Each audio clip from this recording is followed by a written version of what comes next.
The starship Avalon is traveling through space. Its destination is one of the colony world of Homestead 2. The ship is on autopilot with a crew of 258 and a passenger of 5,000. The ship passes through an asteroid belt, weakening its shields. Then the power is diverted to the main shield, but the ship is on a collision course with a giant asteroid. As the asteroid collides with the ship, it causes various malfunctions. The system starts to auto-repair, but one hibernation pod failed. The passenger named Jim Preston wakes up. Then the automated system informs him that he spent 120 years in suspended animation and that the ship is only 4 months away from Homestead 2. He can now enjoy luxurious space travel in the next 4 months. In his cabin, the system informs him of the activity he is going to partake in the next day. In the morning, Jim is excited and nervous to meet the people on the ship. And as he walks into the room for Learning Group 38, he notices that he is alone. As the hologram is explaining, he asks why he's the only one there. But it tells him to hold his questions until the end of the lesson, and then he realizes that the hologram can't answer him and goes to search for other people. As he reaches the concourse lobby, an automated information assistant offers to help him. Jim asks to talk to a real person, and it sent him off to talk to a steward. When he finds that no one is there too, he asks to speak to the captain. When he gets to the bridge, he can see that none of the main crew is awake either. Jim eventually goes to the observatory, where he finds out that the ship is actually 90 years away from Homestead 2. And realizes that he woke up too soon, so he rushes back to the concourse and sends a message back to Earth asking what he should do. The communication system informs him that the call to Earth would take approximately 55 years to get an answer back. Jim is devastated. And as he walked in the lobby, he saw a bartender. He quickly talked to him and asked for a drink, and he soon realized that it was an android robot, as Arthur was getting a drink for him. Jim asks Arthur how much he knows about the ship and what to do if the hibernation pods fail, but he can't get any information. After he wakes up in the morning, Jim goes to the cafeteria. But he only gets a large coffee because he's not a gold-class passenger. And then he tries to figure out how to fix his hibernation chamber. After he gets all the tools, he manages to get it operating and lies down inside of the pod, but nothing happens. Next, he decides to use the tools he found to get into the crew hibernation chambers. That doesn't work either. Jim keeps returning to the bar to drink, but mostly to talk to Arthur. At some point, Arthur gives him some advice, which convinces him to break into one of the gold classrooms and try to have some fun on the ship. Jim tries all the restaurants, the games, and the entertainment system, but as time passes, he becomes even more depressed to be there alone. One day, he gets drunk and walks around the hibernation pods when he stumbles into an airlock with spacesuits designed for spacewalks. Jim gets into a suit and goes to the airlock, pushes a lever, and then presses the button to release the airlock door. Once outside the ship, he's mesmerized by the view. He's the only conscious human being experiencing that moment in time. Jim releases the magnets on his boots and floats in space.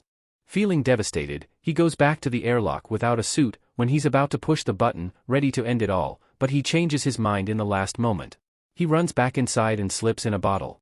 Jim stands up and is instantly drawn to a woman in one of the pods named Aurora. He searches for her files in the directory and listens to her passenger interview. Back in the bar, Jim keeps thinking about her and gets the idea to wake her up. But as time goes by, he can't let go of the idea, and changes his mind. Then he goes to her pod and activates it. As she's waking up and going through the same process as he did, he hides and goes back to his room. Later, he goes to the main concourse and finds Aurora just as confused as he was a year ago. Jim tells her they're the only ones awake and takes her to the observatory. Then he tells her that he can't get to neither the crew nor the main commands of the ship, and Aurora gets hysterical and wants to get back into her pod. When they get there, Jim explains that there is no special equipment on the ship that can help them get back into hibernation. Then Jim walked with Aurora in the concourse lobby to the elevator and say goodnight to each other. After that, he goes to the bar to have a drink and tells Arthur that Aurora is awake. And told Arthur not to tell Aurora that he wakes her up. In the morning, Jim finds Aurora talking to the automated information machine and asks her to eat. Aurora realizes that Jim has been eating the same breakfast for more than a year and gets him one of the gold-class menus. They talk about the possibility of fixing the pods, but unlike Jim, Aurora isn't ready to give up. She searches through the infirmary, then goes through research documents. Eventually ending up at the crew hibernation quarters, trying to break the doors open. While Jim notices a machine malfunctions in the ship. Sometime later, Aurora makes an article about her life on the Avalon. She jogs around the ship and swims in the pool, becoming more and more aware of her situation. Then she goes to the cafeteria to interview Jim for her article Voyage Through Space. And in the observatory they talk about their life and she shares her reason why she is there. Then Aurora gets sad about their situation, so Jim cheers her up by taking her into the dancing game and to the cinema, then to the basketball court. Lastly, he takes her to the bar to meet Arthur. Aurora then said that for a minute she forgot her life was in ruin, then she got sad again and left Jim with Arthur.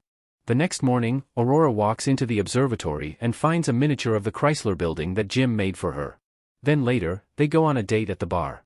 They have dinner and share stories about their lives. After dinner, Jim takes Aurora to the airlock, and they go out for a spacewalk together. They come back inside and immediately kiss, retreat to his cabin, and sleep together. Soon after, they started living like a couple. One day the ship passes by a red giant, and they go to the observatory. Jim wishes Aurora a happy birthday since 1 year has passed since she was awake. Then they celebrate at a restaurant. After that, they went to the bar, and while Jim was in the bathroom, Arthur mentioned to Aurora what Jim had done a year ago. Aurora got devastated and left Jim. A distraught and enraged Aurora berates, shuns, and even physically attacks Jim. She furiously rejects his apologies and avoids contact with him. Sometime later, another pod failure awakens Gus Mancuso, a deck chief officer. Using Gus personnel code, the group accesses the ship's bridge. They discover multiple cascading failures throughout the ship's systems, but the computer does not reveal the cause. If left unrepaired, the ship will inevitably fail, causing the passengers and crew to perish. Gus realizes that Jim awakened Aurora. Gus does not condone Jim's actions but understands, and tells Aurora that a drowning man, meaning the suicidal Jim, will grab onto any lifeline. When Gus falls critically ill, the ship's automated medical suite, the Autodoc, diagnoses pansystemic necrosis and gives him hours to live. Gus attributes it to his hibernation pod's multiple failures. Before dying, Gus gives Jim and Aurora his ID badge and employee code to access crew-only areas, so he and Aurora can try to repair the ship. Jim and Aurora find hull breaches from the asteroid collision 2 years earlier. The computer module administering the ship's fusion reactor power plant has been critically damaged, causing the cascading malfunctions as the other system's computing power was diverted in an attempt to maintain it. They replace the damaged module, but when the computer attempts to vent the reactor to extinguish a runaway plasma reaction, the exterior vent fails. Jim is forced to spacewalk and vent the plasma from outside, using the manual controls in the vent tube. Jim discovers that he must remain in the tube to keep the vent open while Aurora initiates venting from inside the ship. Jim improvises a heat shield and survives the venting but is blasted out into space as his tether snaps, and his damaged spacesuit begins losing oxygen. Aurora retrieves a clinically dead Jim from space and resuscitates him in the Autodoc. The Avalon, its reactor repaired, returns to normal operations. After burying Gus in space, Jim learns the Autodoc can function as a hibernation pod for one person, and Jim insists that Aurora use it for the remainder of the voyage. Realizing she would never see Jim again, she chooses to remain awake with him.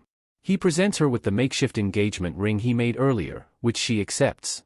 88 years later, the ship's crew awakens on schedule, shortly before arrival at Homestead 2. In the ship's grand concourse, they discover a huge tree with trailing vines, lush vegetation, flying birds, and a small cabin. A recording of Aurora's story describes the wonderful life she and Jim shared on the Avalon. Thank you for watching movie quotes and recaps. And for more videos, please hit that subscribe button and hit the notification bell.